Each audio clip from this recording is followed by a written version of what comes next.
want to tell you today about the 3 things that I see most often that's preventing prospects and customers from converting on your website. And this is especially true for people who are owners or founders of this e-commerce store, or for people who are constantly working on this e-commerce store, because what ends up happening is you develop a level of blindness to what you see every single day. And so for you, it actually starts to feel normal. You get used to it. But when you have a fresh set of eyes that comes in, they might get very confused because they're not used to seeing what you've been seeing. And so this is something that can be preventable. And today we're going to discuss the 3 things that I see most often that occur that can be changed, especially if you are a founder, if you're an owner, or if you're a store manager, or you're even a dev. So number 1 is too many elements on the page, too much distraction, and a poor flow. So what does any of that mean? Well, when you have too many elements on the page, you actually create a level, you amplify a distraction that can occur from a prospect or a customer. And it's not that they're going to go look at your website and get super confused. It's that when you don't give people a very linear tunnel to kind of go through, then if they have their phone ring for a second, they're going to get distracted and they're going to go do that. And that's the thing we're trying to prevent. We're trying to give people a very linear direction of where they need to go and what they need to do in order to actually complete the conversion process on your store. And when you have too much stuff going on, it's they don't have a single linear focus. They're not going down the storyline. And so when you don't have a story that's captivating you, and you're kind of just reading this little bit of information, you're reading this little bit of information, and none of it actually fits together, none of it is seamless, then that is what creates opportunities for other things around them in their environment to distract them. And so that's the number 1 thing. And it might be very hard for you to see the elements that you have on your page that are a distraction for other people. So, the easiest thing you could do is get a buddy who might have some understanding of user experience, or might just, be on apps all day long or something like that. Someone who has a little bit of technical knowledge or prowess, to just go through your website themselves as they would if they were a prospect or a customer, and give you notes. And don't give them a deliberate thing to look for. Just ask them to speak out loud what they're seeing on your website in real time. So do this in person. Because if you tell them, hey, can you tell me where all the distractions are on my website? That's what they're going to look for. It's not going to feel natural to them, and you're going to get a skewed answer. Now, if you want somebody to help you out, I do this every single day. I believe I do. So if you need someone to actually go through and look at the user experience, look at how the customer is going to perceive some of these elements on the page, tell you where there's unnecessary distraction going on, how you can streamline certain events, let me know, reach out to me, and I can help you out. Now that's number 1. Number 2 is a poor checkout flow, or a lack of a professional feel, or even poor descriptions. Now, all this stuff really ties in together, because when a user is going on to your e-commerce store, they expect a level of professionalism. They expect a level of brand. Generally, people who buy online, they're not just buying super from the most sketchiest websites.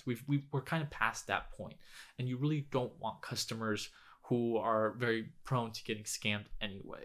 You want to get people who are actually going to become valuable customers for your brand over time. So you do want to attract a better level of customer. Now, that also comes with, you can increase your price points when you have a better level of customer. You can have a better conversation. You can get better feedback.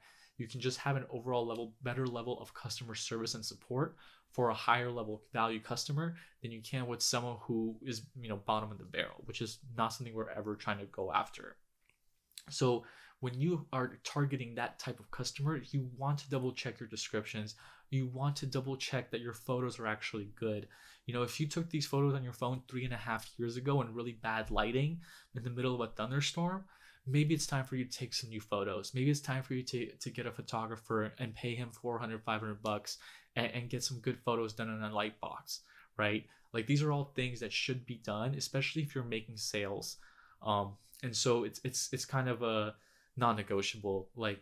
They need to expect a level of professionalism, because if they go to Amazon or if they go to your competitor, they're going to see that. And if you can't compete with that, a high value customer is going to look at your website and be like, this is a little sketchy, right? And they're going to click back. Even if they like your brand, even if they like your product, they're not going to buy, because their gut's going to tell them no, because they are aware that scams exist on the internet. Very simple stuff. Check your descriptions as well. So often I come on websites and I see like 4 lines of text, and the text isn't even a full sentence. It's just like, this is this is, it's like, okay, can you tell me a little bit more about this thing that I'm about to like purchase from a stranger? Can you give me a little bit of a backstory? Like, what if I'm curious? What if I want to learn more? There's no phone number for me to call. I'm not going to go to the contact form because that's going to take too long. It's, if you're not reaching back out to people in 5 minutes, it's taking too long, right? Because things move really quickly on the internet. And my excitement, my attention span, it moves very quickly on the internet. So you have to perceive your customers from that angle. Give them a little bit more. Give them a little bit of a backstory on your product descriptions. Let them know what they're buying, why they should be buying it, what your intentions are, what their intentions could be. Build that out, work on it. Have some people help you out if you need to. And another important thing to lump into this is the checkout flow itself. If your checkout flow is very confusing, or it's very tedious, or there's something broken along the checkout process, you need to get that fixed ASAP, because that is the number one thing that's going to prevent you from actually getting a sale to convert on your website. So if you haven't gone through a checkout process by yourself in a very long time, I highly recommend you do that. You don't need to have any special tools. You don't need to have any special kind of dev environment. Just set yourself a coupon for 99% or 100% and go through the checkout flow yourself and see what happens when you actually go through and purchase something as a brand new customer. Use a different email. Don't use an existing email. Make sure that a user can be onboarded through the registration process, and make sure that they can actually create a new account. There's been so many times when there's just broken URLs along the way, and you won't see it because you're constantly logged in as an admin or as an existing user.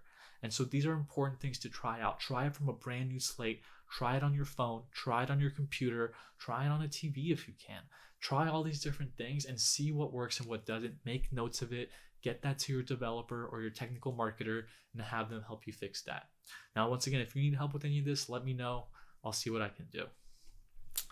And number 3 is something that I'm starting to see occur. And I'm actually talking to a few of my existing clients, and they've been very excited about this. So I want to share this with you as well. It's a way to actually get your customers to continue converting after they purchase. And I'll explain to you the number one reason why I believe that is. When a person purchases from you for the first time, especially, they are at their most heightened sense of emotion. They are super excited. They want their product right then or right now. The biggest mistake I see people make in their e-commerce business is that they get a conversion from a customer, and then it's blackout. It's ghosted, right? Like they don't talk to them for X amount of time because they're like, oh, I don't want to scare this person off. When in reality, the opposite should be occurring. You should be over communicating with these new customers, with these prospects who just bought for the first time, or from an existing customer who purchased from you, because once again, they're excited. They went through and gave you money. If someone gives you money, they have a level of heightened excitement, even if you don't see it or recognize it. So we want to be able to take advantage of that and be like, hey, we saw you just purchase this. Let me give you more. And so these are something that I've been developing. I actually saw this originally from a few much larger players in the game. I haven't seen anyone talking about this, so I've been just talking about this on YouTube instead. And it's very simple. Once you have somebody who converts, all we do is set triggers, right? Like we know that like this person purchased at this time. We can put ourselves in front of this person now, knowing that they purchased something, and put them into what I call a flow. These are basically hidden pages that exist on your website that are going to guide them through the conversion process. Now, this is what I am starting to call something called auto flows, which is a program that I'm developing that's going to be helping e-commerce website owners and just founders in general continue taking their customer and moving them up from what their lifetime value, lifetime gross profit is right now, into doubling, tripling, quadrupling that. And that's not an exaggeration, because most people who come to your website, I'm assuming, are one-time buyers and they don't come back.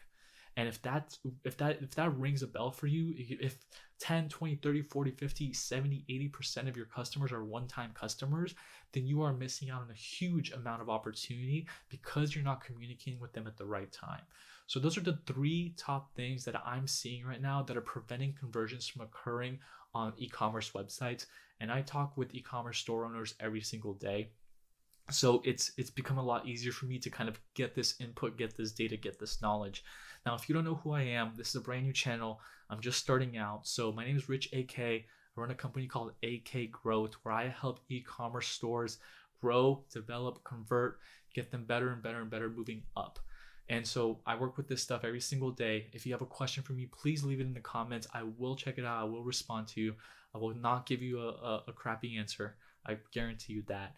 If you like what you saw today, please leave me a like, subscribe, and share this channel with other owners who you think could benefit from this video. I appreciate your time today. Thank you so much. Have a wonderful day.